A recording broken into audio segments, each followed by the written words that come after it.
Ahmet Akbaş, 39 yaşındayım. Özel bir sektörde çalışıyorum. Bu bölgenin çocuğuyum. İzmit bölgesinin. Aslen Kandıralıyız. Altını çizelim abi. Kandıra Akçavalıyız. Burada kendimize bir yer edindik.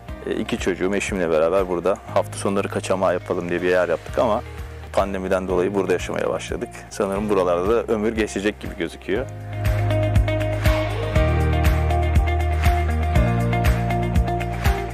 Betonarme yerine prefabrik evi tercih ettik. Sebebi, en önemli faktörü hızıydı. Çok kısa sürede, yaklaşık 4-5 gün gibi bir sürede firma gelip bütün montajı tamamlayıp buradan tüm teşkilatıyla beraber geldi. 4,5-5 gün sonra toparlayıp gitti. Bizim için en önemli şey buydu. Çünkü betonarme evde uzun süre usta çalıştırıyorsunuz. Gel git, nakliye, montaj, işin takibi, herkesiyle ayrı ayrı tek tek uğraşmanız bizim için zordu. Özel sektörde çalışıyoruz. Sürekli izin alıp bunları takip etme şansımız çok olmuyor. Aynı zamanda biraz da maliyetti. Hem hız hem maliyet, ikisi bir harmanlayınca prefabrik evde karar kıldık.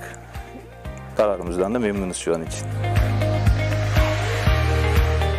Isı ve ses izolasyonu prefabrik evlerde betonarme evlere yakın. Tabii bu biraz da sizin tercihinizle alakalı. Şimdi en çok duyduğumuz şikayetler arasında biz bu prefabrik yaptırmadan önce yağmur şikayeti, rüzgar şikayeti vardı. Ama firma bizi yönlendirdi ve çatıya işte OSB membran takviyesi yaptık ve şu anda ciddi yağmur alan bir bölgede olmamıza rağmen herhangi bir yağmur sesi almıyoruz. Rüzgar sesi de almıyoruz. Isıda da betonarme gibi geç ısınmıyor. Soba yaktığınız zaman hemen sobanın bulunduğu ortam gayet iyi ısınıyor. Ama çabuk ısınıyor. Tabii sürekli yanması gerekir. Çabuk da soğuyor. Bunu da göz önüne almaları gerekir arkadaşlar. Genel problem, evet. Biz bu evi tasarlarken eşimle beraber çay içerken beraber çizerek tasarladık.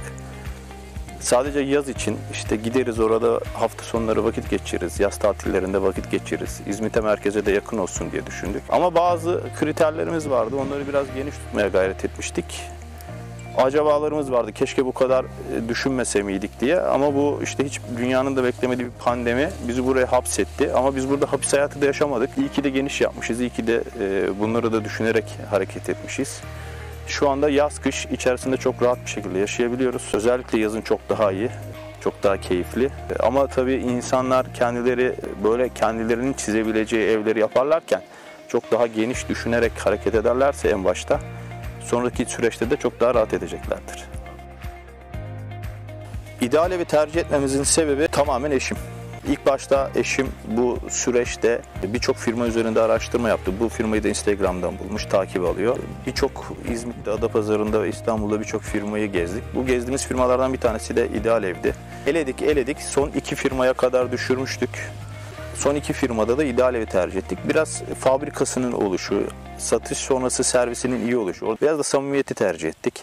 Ekonomik olarak da diğerleriyle arasında makul bulduğumuz bir fark vardı ve işin gerçeği çok uzun süre araştırdıktan sonra bu firmayı seçtik. En sonki nokta samimiyetti. Samimiyete istinaden de burada kaldık. Hala da samimiyet devam ediyor. Hiçbir organik bağımız da yok. Bunun altını özel çizerek söylemek istiyorum. Hiçbir organik bağımız yok. Sadece orada başlayan bir merhabayla başlayan, biz geldikle başlayan bir dostluğumuz hala devam ediyor.